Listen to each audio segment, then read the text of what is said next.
Hi students, this is Learner Skill. আজি আমি ভিডিঅ'টোত কথা পাতিম যে CW লাষ্ট মান্থ ষ্ট্ৰেটেজি কি হ'ব। যেহেতু CW আৰু বেছি দিন নাই, তোমালোকৰ ঠিক এমাহো নাই, গতিকে শেষৰ মান্থটোত তোমালোকে কেনেদৰে প্ৰিপেৰেশ্যন কৰিব লাগিব তাৰ ওপৰত আজি আমি ভিডিঅ'টোত কথা পাতিম। তো ব'লা আমি ভিডিঅ'টো ষ্টাৰ্ট কৰোঁ। ফাৰ্ষ্ট কথাটো হ'ল যে তোমালোকে নিউ চেপ্টাৰ এতিয়া পঢ়িবলৈ ষ্টাৰ্ট কৰাটো কমাই দিয়া। তোমালোকে যিবোৰ পঢ়ি থৈছিলা আগতে সেইবোৰকে ৰিভিজন কৰা, কাৰণ এতিয়া তোমালোকে নিউ চেপ্টাৰ ষ্টাৰ্ট কৰি সেইখিনি ৰিভিজন দিয়া হ'লে টাইমটো কম আছে। মই তোমালোকক কোৱা নাই যে একেবাৰে কমাই দিয়া, এটা দুটা চেপ্টাৰ তোমালোকে পঢ়ি থাকা মাজে মাজে, কিন্তু অল্ড চেপ্টাৰত যিকেইটা পঢ়িলা সেইকেইটাত বেছি ফ'কাছ কৰা। আৰু মই CW চেপ্টাৰ ৱাইজ ৱেইটেজ যিহেতু ভিডিঅ' দি থোৱা আছে, গতিকে সেইকেইটা তোমালোকে ভিডিঅ' চাই ল'বা। তো সেইকেইটাৰ ওপৰত তোমালোকে বেছি ফ'কাছ কৰা, আৰু যিকেইটা পঢ়িলা সেইকেইটাহে বেছিকৈ পঢ়া। নিউ চেপ্টাৰৰ ওপৰত তুমি ফ'কাছ কৰিলে পঢ়াকেইটাও পাহৰি যাবা। আৰু ছেকেণ্ড পইণ্টটো বুলি ক'লে তোমালোকে যি কুৱেশ্যন প্ৰেক্টিছ কৰি আছা, কিছুমানে ডেইলি 10টা কৰিবা, কিছুমানে ডেইলি 30টা কৰিবা, সেই নাম্বাৰ অফ কোৱান্টিটিটো বঢ়াই দিয়া। তোমালোকে যদি এতিয়া 10টা কৰি আছে, কাইলৈ পৰা 30টা কৰা।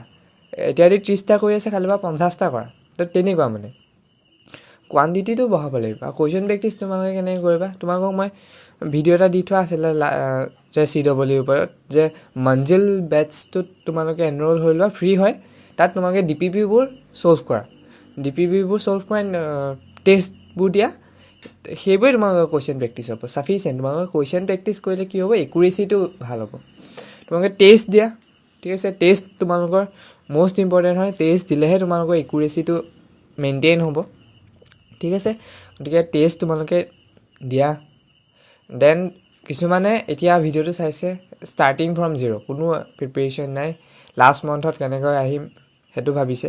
চোৱা, কিছুমানে বহুত আগৰ পৰা প্ৰিপেৰেশ্যন কৰি আছে, এণ্ড চিটো ইমান এটা বেছি নাই যে সকলোৱে চিট পাব। গতিকে যদি তুমি ষ্টাৰ্টিং ফ্ৰম জিৰ' কৰা, তেনেহ'লে অফক'ৰ্ছ তুমি এতিয়া যিখিনিয়ে প্ৰিপেৰেশ্যন কৰি আছে তাহাঁততকৈ অলপ বেছি কষ্ট কৰিব লাগিব, হয় নাই বাৰু।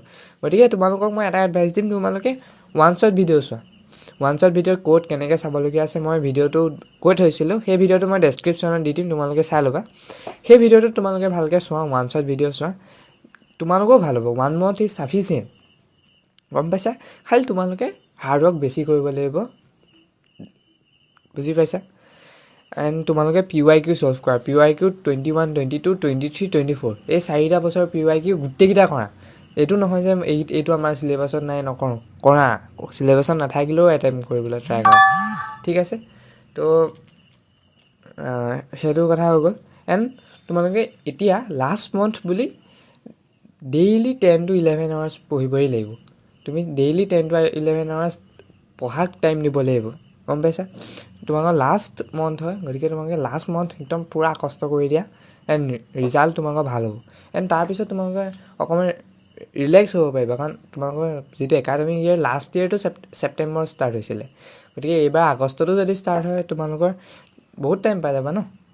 মে', জুন, জুলাই 3 মাহ পাই যাবা। 3 মাহ তোমালোকে ৰেষ্ট কৰিবা, কিন্তু এতিয়া তোমালোকে 10 to 11 hours প্লিজ দিয়া, কাৰণ তোমালোকে যদি চিট পোৱা মোৰে ভাল লাগিব।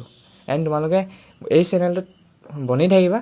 কাউন্সিলিঙতলৈকে তোমালোকক গাইডেঞ্চ মই দি যাম। তোমালোকে কাউন্সিলিঙত কেনেকৈ এপ্লাই কৰিব লাগিব, কেনেকৈ কি হ'ব, চব গাইডেঞ্চ দিম। গতিকে তোমালোকে এই চেনেলটোত বনি থাকিবা, ঠিক আছে।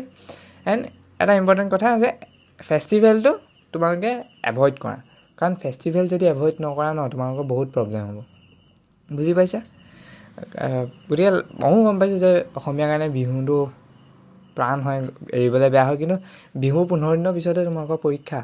গতিকে তোমালোকে সেইটো ভাবি পেলাই এইবাৰ বিহুটো যাব দিয়া, আৰু নেক্সটৰ পৰা একদম পূৰা পাবা বিহু, ঠিক আছে। তো সেয়াই আছিলে, কষ্ট কৰি যোৱা, hard work always page of.